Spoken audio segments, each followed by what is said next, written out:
দিনাজপুর ৩ বেগম খালেদা জিয়া, দিনাজপুর সদর থেকে বেগম খালেদা জিয়া।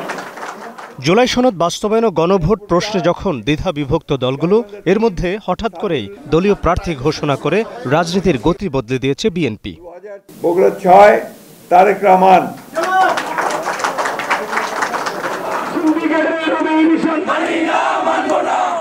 তবে বেশ কিছু প্রভাবশালী নেতার নাম সম্ভাব্য প্রার্থী তালিকায় না থাকায় দেখা দিয়েছে অসন্তোষ। নানা এলাকায় দেখা গেছে মনোনয়ন বঞ্চিতের অনুসারীদের নৈরাজ্য। বাদপড়াদের মধ্যে আছেন 450 মামলা মাথায় নিয়ে দিন কাটানো হাবিবুন নবী খান সোহেল। 250 মামলা ছিল সৈয়দ মোয়াজ্জেম হোসেন আলালের নামে। একই পরিস্থিতির শিকার হয়েছে SM জাহাঙ্গীর, সুলতান সালাউদ্দিন টুকুর মতো নেতারা। এই যে ঢাকা 18 আসন, এটা একটা ঢাকার প্রবেশদ্বার। এই প্রবেশদ্বার বিএনপি কখনো অন্য কোনো পার্টির কাছে দিবে না, কারণ আজকে দেশের যে পরিস্থিতি, এই পরিস্থিতিতে আমাদেরকে রাজনৈতিকভাবে রাজনৈতিক প্রতিপক্ষকে মোকাবেলা করতে হলে আমাদের ঢাকা 18 আসনটা অত্যন্ত জরুরি। সব দিক বিবেচনা করে এবং প্রার্থিতা বিবেচনা করে আমি বিশ্বাস করি পার্টি আমাকে মনোনয়ন দিবে ইনশাল্লাহ, এবং আগামী ফেব্রুয়ারিতে যে নির্বাচন হবে পার্টির পক্ষে ধানের শীষ নিয়ে আমি নির্বাচন করব।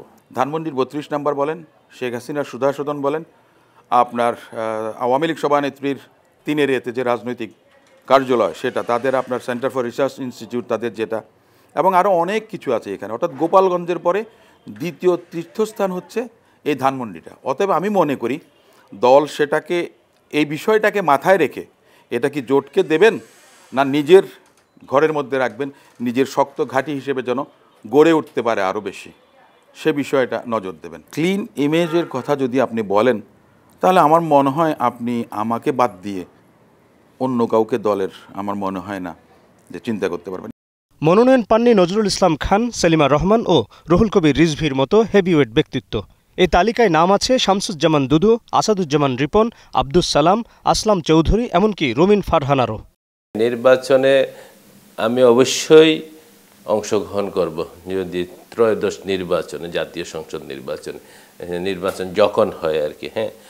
সেটা সেই জন্য মনোনয়ন বাদ দেওয়া বা এই বিষয়গুলো আমি মনে করি না যে এই মুহূর্তে কোনো আলোচিত বিষয়, কারণ যখন তফসিল ঘোষণা করে তখনই এগুলো আলোচিত বিষয়। এর আগে সম্ভাব্য অনেকের নাম আসবে, অনেক কিছু আসবে, বিভিন্ন দল বিভিন্নভাবে হবে, এটা হইতেই পারে।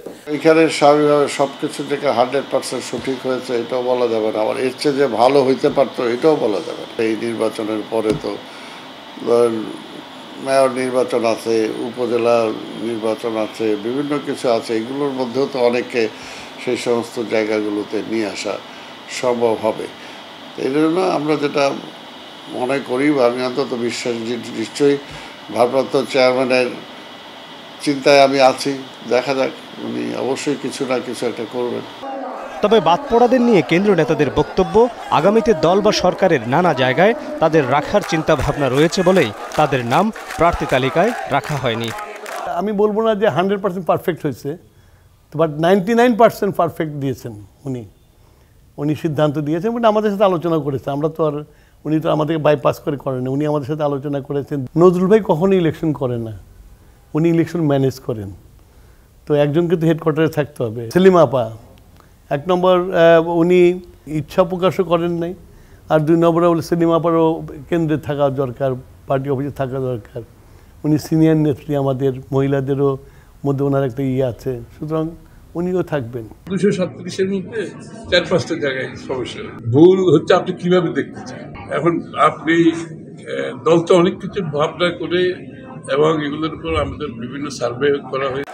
তবে শেষ পর্যন্ত ধানের শীষের মনোনয়ন না পেলেও ভোটের মাঠে থাকার কথা বলছেন বিএনপির অনেক নেতা। Mohammad Hussain, star news, Dhaka.